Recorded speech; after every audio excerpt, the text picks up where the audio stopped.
Jean-Claude Van Damme, a great action actor from the 1980s and 1990s, has mostly gone unnoticed due to his declining popularity. In this video, we will uncover previously unexplored secrets about this action hero, such as his upbringing and how it transformed him into an action star. We will also look at the underappreciated direct-to-DVD genre and uncover the secret story about Jean-Claude Van Damme. Jean-Claude Van Damme was born into a modest family in Brussels, Belgium. His father was an accountant, and his mother knew both French and Dutch. Van Damme's father encouraged him to learn English by putting him in karate school at the age of 10. He started training in kickboxing, taekwondo, Muay Thai, and weightlifting, and by the age of 15, he was already creating a name for himself in competitive karate. At the age of 16, Van Damme began ballet courses, which helped him improve his balance, precision, and flexibility. He credits ballet with improving his balance, precision, and flexibility, which came in useful when doing high-flying kicks and acrobatic feats on screen. Van Damme also enjoyed karate and earned a black belt when he was only 18 years old.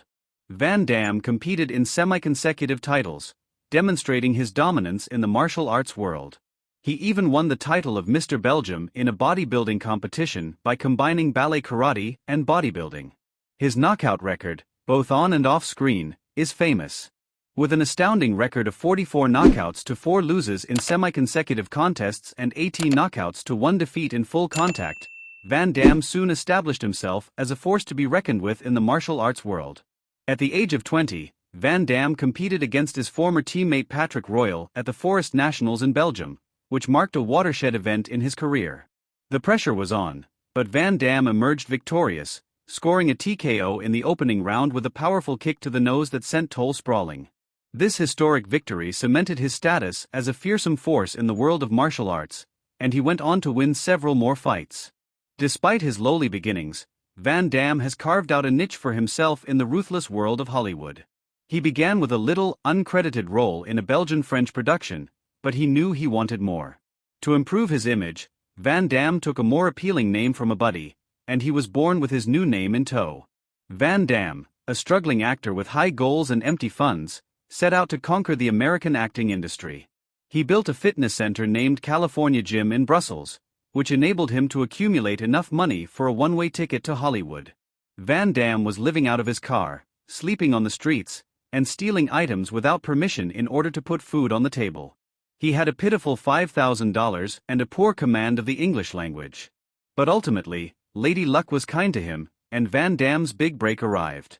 He went on to become one of the biggest action stars of the 1980s and 1990s, captivating viewers with his charismatic accent and impressive martial arts skills. Van Damme's journey to fame and wealth began when he met Chuck Norris. He was intrigued by Van Damme's kickboxing prowess and extended an invitation to join his stunt crew while he was a bouncer at Chuck Norris's restaurant. A pivotal moment in Van Damme's career occurred when he was cast in Corey Yuan's No Retreat, No Surrender as the Russian villain Ivan in 1986. Van Damme's career took a dramatic turn when Blood Sport was released in 1988 and brought in an incredible $35 million at the box office.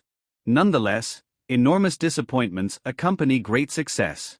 Not exactly the mind-blowing martial arts scenes he had in mind, Van Damme's career took a hilarious, disastrous turn when he was given a bright red plastic costume, a cloaking device, and instructions to hop around like a frog in front of a green screen.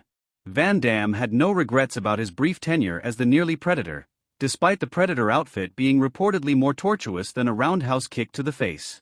During the making of Double Impact, Van Damme's star's resolve to take his craft seriously grew along with his career. When he challenged a producer who was taking money away from the movie to make another action movie, he avoided the fruity projectile. Beyond the walls of the filming location, Van Damme's penchant for daring action scenes was well established. However, just when it appeared that his life could not get any more dramatic, he discovered a new hobby that nearly put an end to his career. Hollywood star Van Damme had a history of substance misuse and marital scandals in the mid-1990s. His habit of ingesting $110,000 worth of cocaine each week caused havoc on the Street Fighter set.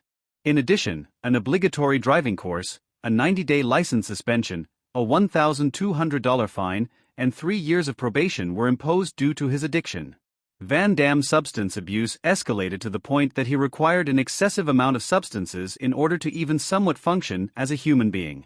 Apart from abusing drugs, Van Damme also developed an addiction to women. He had previously been married 5 times, one of them being to Jean-Claude Van Damme. When Jean-Claude wed Maria Rodriguez in 1980, their previous marriage came to an end, and they subsequently got divorced. Subsequently, Jean-Claude wed Gladys Portugues, an accomplished actress and bodybuilder. But when Universal Soldier was being filmed, allegations of infidelity caused their marriage to fall apart. Darcy, Van Damme's 4th wife, too had extramarital affairs. Despite first denying any romantic contact with Kylie Minogue, the truth emerged that he had a passionate affair with her. Throughout these entanglements, Van Damme had a wife waiting for him at home, Darcy Lyer, his former mistress. Interestingly, Darcy had no idea he was having an affair with Kylie. Van Damme's wife became pregnant early in their marriage, and instead of being the loving spouse expected, he departed to go gallivanting in Thailand, filming action movies and indulging in the admiration of groupies. After 3 divorces, Darcy sued for custody of their 2-year-old son, requesting full custody, $150,000 a month in child support, and over $300,000 in court costs. In 2009, Van Damme got himself into a pickle when he met a young Ukrainian woman while dancing at a VIP club in Thailand, which appears to be his go-to site for meeting mistresses. Despite these controversies, Van Damme continued to marry and divorce his mistress from set air, while also having a 5th wife, Galactus, at the time. Van Damme, known for his martial arts prowess and on-screen charisma, had a hidden romance with a Ukrainian beauty. They paid her several visits, but the truth finally emerged, endangering Van Damme's family life.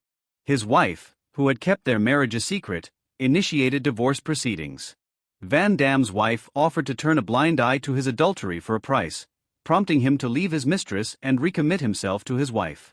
In recent years, Van Damme has faced another issue, this time involving a woman. He urged her to follow him home, but when she declined, he refused, resulting in a problematic situation in which he forced her into compromising positions in a public lavatory. The woman managed to break free from his grip and seek assistance, leaving her visibly distressed and vulnerable. In 1997, Van Damme was embroiled in another scandal with Frank Dux, the kickboxer he portrayed in Bloodsport. Dux stated that Van Damme refused to reward him for his services to the 1996 film The Quest, and he also questioned Van Damme's martial arts abilities. Steven Seagal also questioned Van Damme's championship experience. Despite the speculations and disputes, Van Damme came out on top. The rise and collapse of a kickboxing sensation during Van Damme's prime inspired Universal Studios to contract him for a 3-film series. They dangled $12 million each film, believing they would hit the jackpot. However, Van Damme's ego grew, and he requested more than twice their offer, insisting on being compensated on par with Jim Carroll. Universal Studios chuckled and hung up on him, turning the tide in Van Damme's favor. When word spread about his outlandish demands, no one dared to approach him. Van Damme's career took a nosedive in the following 10 years as he appeared in low-budget action flicks, crashed automobiles into nightclubs, got into altercations with paparazzi, and continued to get lines on a daily basis. The once shining star appeared to have completely lost his luster, and just when things looked like they may go worse for Van Damme, an even more disastrous event occurred. Before his meteoric rise to fame and money came crashing down, Van Damme's health began to fail. His bipolar disease, known as rapid cycling, had been undiagnosed for years. In order to manage his illness, Van Damme started therapy and took medications that stabilized his mood. He shared candidly about his illness in interviews, even baring his soul as he portrayed himself in the movie JCVD. Following his successful kick of cocaine, Van Damme made a brave move in the direction of a better future. He made the decision to take charge of his life and set out on a quest to regain his health and career. He chose a hardcore method instead of typical treatment, working himself into exhaustion through constant exercise to get over both physical and mental agony. For the man, this worked like a charm as he got back in shape and was prepared to face the world once more. Van Damme began modestly, accepting bit parts in large-scale productions like Jean-Claude Van Damme, his reality program, and Kung Fu Panda 2 Ines. His career took off after receiving great reviews for the reality show. His $315 million global salary from The Expendables 2 propelled him back into the spotlight. In remembrance of him, his city unveiled a life-size bronze statue that would immortalize his famous martial arts positions for future generations. Van Damme is now working on a new film called Frenchie, in which he is the director, writer, producer, and major character. So viewers, for the next update, please subscribe to our channel. Thanks for watching.